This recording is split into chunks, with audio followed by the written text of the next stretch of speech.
Hi guys. This. Finally getting around to talking about this bad boy today. Pinnacle of Bedlam by Suffocation. An album that I have been meaning to review for a while, but I knew I wasn't going to review it before I got the chance to listen to it in this format all the way through because, well, my vinyl player has sort of been broken for a while since when this album came out. But now all that's through with, gotten a chance to listen to this bad boy multiple times. Oh my god, is this an amazing death metal record. Okay, let me just go ahead and say, as with all my reviews, I'm going to be doing a pretty lengthy track-by-track evaluation / analysis, and then I'm going to kind of get into the actual overview / review of the album. So if you want to go ahead and skip to that, click this annotation right here. Let's get started. I'm going to go ahead and show you guys the track list. Here it is. This is the track list of the album. And it starts out with Cycles of Suffering. And right from the get-go, this has a little something I guess I could call Death the Brutal Way syndrome, where the first track starts off where you would think a track in the middle of an album would start off. It just right away, main riff, vocals, kicks you right in the fucking face. Faster than other albums I've said have kick you in the face even. It's a bit much to go right into that. Usually Suffocation at least start with Colossus is a perfect example. With I Am Colossus, it's just a piece of a riff, as an intro before it gets into the main shit. But it's no big deal. I would only knock off a micro point for that. The rest of the song is fucking amazing. This one was written by Terrence Hobbs, and you can tell he has a very signature style to his songwriting that is key for Suffocation's sound. I mean, a lot of their older records were collaborative, everyone contributed to the songwriting, but you can tell which parts he wrote because he has a very signature, very atonal and dark style of riff writing and solo writing, and that really shines through here. The riffs are infectious on this, and so are the lyrics. The lyrics, oh man, on this album are just great. Suffocation. I mean, they're not like this band. They're not like Cannibal Corpse, where all they write about is just gore and blah blah blah. They don't write about suffocation.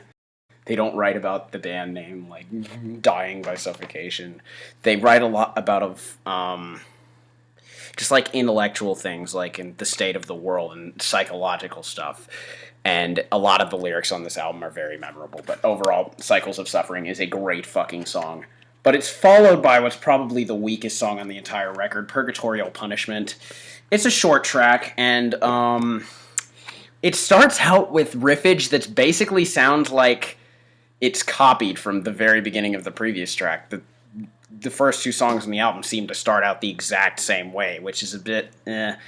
And then a lot of the riffs on that song are not up to par with what the rest of the record does, honestly. But after I think I've only listened to this one 4 times compared to how much I've listened to the rest of the record. But it grows on you a little bit if you give it some time. So it's not a terrible song. It's still a good song. It's not a bad song. It's just yeah.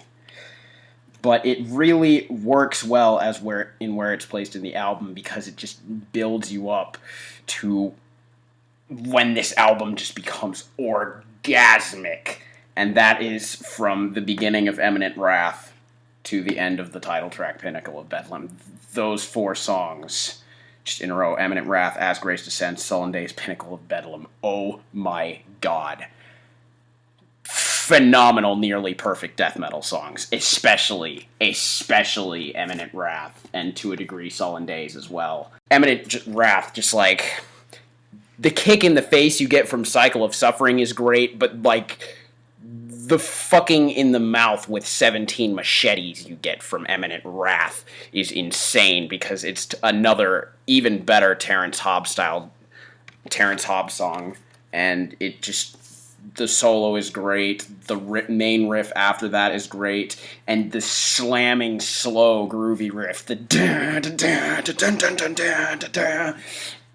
all the riffs in this just get stuck in your head. And then there's another riff at the end of the song where everything drops out except for the distorted guitar, and it's doing this really complicated, like really fast chaos theory kind of shit, except it's not really a polyrhythm, it's just really fast alternating tremolo picking. But you can't follow it when, like, all the rest of the instruments come in at spurts. Like, you can't follow it, which is fucking amazing. It's probably one of the most technical riffs on the album. Just this whole song.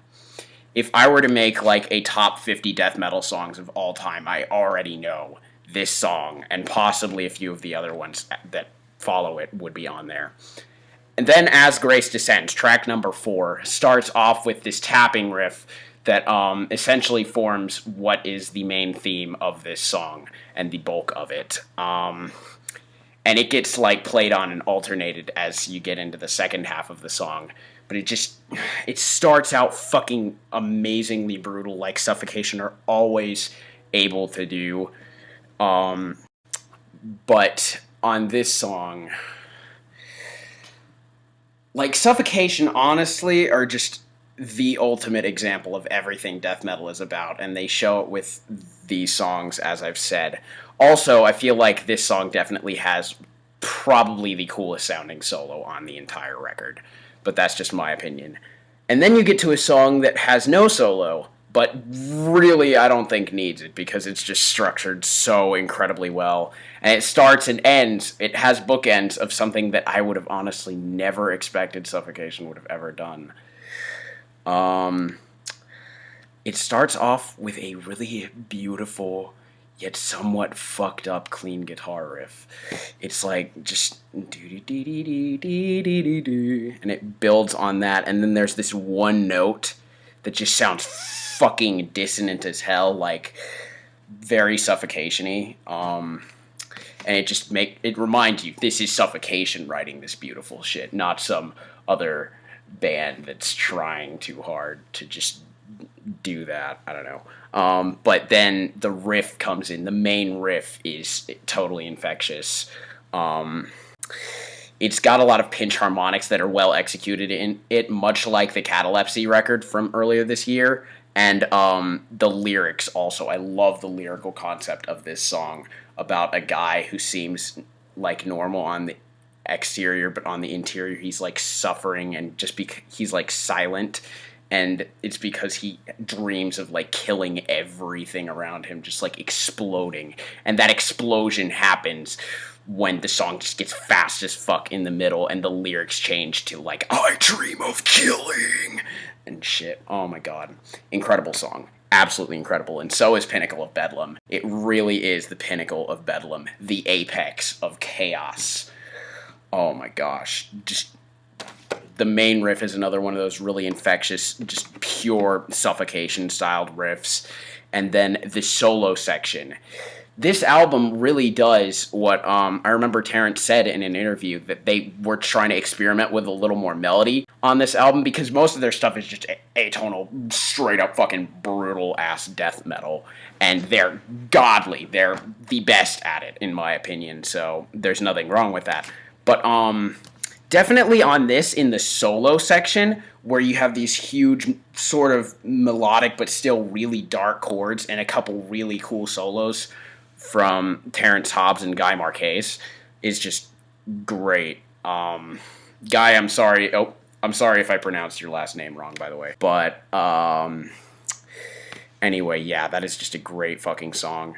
But this and a couple of the other songs after it do bring up a little gripe that I have with this record, and that's just something about Dave Colross's drumming that I'll probably save for the album as a whole section. It's not bad. He does an amazing, phenomenal job on this record. It's just a little something. But then you get into My Demise, which is completely written by Guy, so you get a different side of the Suffocation. There's not as much of those super atonal diminished scales in there. It's just like really dark, heavy ass chromatic riffs and stuff like that. and the solo he does in it is great, and the lyrics in it. All the lyrics, or pretty much most of them, except I think the last one was written actually by their vocalist, Frank. They're written by their bassist, Derek Boyer, and I've already mentioned, I fucking love the lyrics on this album. Just sections of them from each song get stuck in my head sometimes, even when I'm not listening to this record. It's insane. I love this record a lot. Like, look, it's my fucking phone background right now, for fuck's sake. Anyway, and then a little after the solo, there's like Derek does a bass solo, and then that's followed by what is probably the most intense, insane riff on this whole entire album. Oh my god, it's just something you have to hear. That's followed by Inversion, and this song, I feel like the beginning and end of it, which is like this extended sort of chord progression that starts and ends the song, it really feels like Suffocation are experimenting with, well, it sounds like they're doing sort of their own version of black metal, to be perfectly honest. Like, the chords are like really high, and they ring out a lot with these very atonal, like, weird, and just like, it's what black metal's all about. Really fucking evil, just chord progressions of just pure evilness over blast beats. The vocals are honestly the only thing that make this section not black metal, because they're just done in death metal growls. But then that's followed by just your typical Suffocation riff. I really love the structure of this song, by the way, which is followed by another riff that just keeps going up and up and up and getting more fucking chaotic. And then there's another great solo from, I think Terrence does the solo on this, not Guy. Yeah. And then there's a section where, and this is what I was talking about earlier, there's a section where the guitars sort of get a little more brooding and just like really fucking slammy and heavy, and like Dave Colross, who they got instead of Mike Smith to do drums on this album, he played on the Despise of the Sun EP, by the way, just constant double bass. I feel like if he'd have alternated it a little bit more on that and some of the sections where the guitars get more slammy, because that's one of the things Suffocation are really good at. They're really technical, they're really fucking brutal, but they also kind of pretty much started the whole slam thing, and it's just like you don't get that as much on this record, except in like little spurts, and even when it does, it just feels like Dave's just not doing the double kicks accordingly to the part that's going on. But at the very end of that section, he does do that, so it's okay, and this is another really good song. All of the songs on this album are either really fucking good or amazing, except for Purgatorial Punishment, in my opinion. So yeah, the last song, guaranteed to be fucking good, Rapture of Revocation. This song, it's probably the most pierced from within, like, in terms of stylistically how it sounds on the record, in my opinion. It's got some very technical moments, and just the riffage sort of sounds and harkens that style of that era of Suffocation. And I love the way Frank Mullen's vocals fit over this song, and all the songs, to be honest. His vocal patterns can be very unpredictable, very much how Yanes's are, but not quite to that degree. I love the way he says lines like "taste the nectar of God's rapture of the revocation," and the way that the song fades out on that just magnificent chorus riffage with just like another guitar line just doing the really evil sounding dissonant melody over it, and the album fades out on that. It's just great. And now after that, there's a track that I'm really not going to go into much, because it's a re-recording of the first song on their second album from the early 90s, Breeding the Spawn, and it's called Beginning of Sorrow. The cool thing about this is it makes it so much clearer to hear a song that is already one of their masterpieces from their golden era as a band. But it's like, I love hearing it, but it's not really a new song, so I'm not going to touch further on it. Now, album as a whole. This album is just relentless. It's one of those albums that's like an extreme metal album that keeps you fucking headbanging throughout its entirety. And, excuse me, like it'll just fucking, you don't get many points where you stop headbanging. Like the beginning and end of Sullen Days, it gives you a little time to relax, but for the most part, you're just fucking losing your shit and going crazy to this album, which is amazing. I love the way it's structured as, like, overall as an album, too. Starting off with Cycles of Suffering, then giving you, like, a 2-minute song that just makes you want go, give me Eminent Wrath, give me all those fucking amazing songs, and then all those amazing songs happen, and it's like, ah! And then, like, the final 3 songs on the album are great, too, but it's like, you're not headbanging to them quite as hard, or I'm not anyway, this is just my opinion, because it's sort of winding down the album without really winding down the album, because this is a motherfucking monster throughout. Oh, and I have the vinyl copy. Let me go ahead and show you guys just the vinyl and how it's like laid out and all that. This is really fucking sexy right here. Just this. And then you can see here, you can see here that all the band members have their faces on the side, and that really, therein lies my only problem with the packaging on this record. Sometimes when I try to pull the vinyl itself out, when I pull the vinyl itself out, like I have to open this a little bit, and like they're staring at me creepily, like. Alrighty, time to listen to this album for the 15,000th time. Hey James, I'm gonna kill your whole fucking family. I'm gonna eviscerate them all.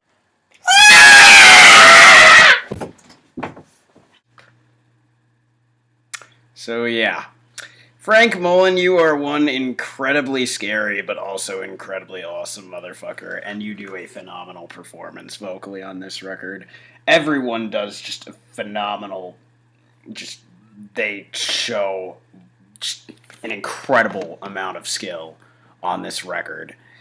Like, seriously, the guitar work on all the riffs on this is just a fucking riff fest. I love the vocal patterns that Frank Mullen does in the vocals. They're really amazing to listen to, as I've already stated. And the bass work of Derek Boyer is actually a really important key thing on this record, because admittedly, I'm not too huge on the guitar tone on this.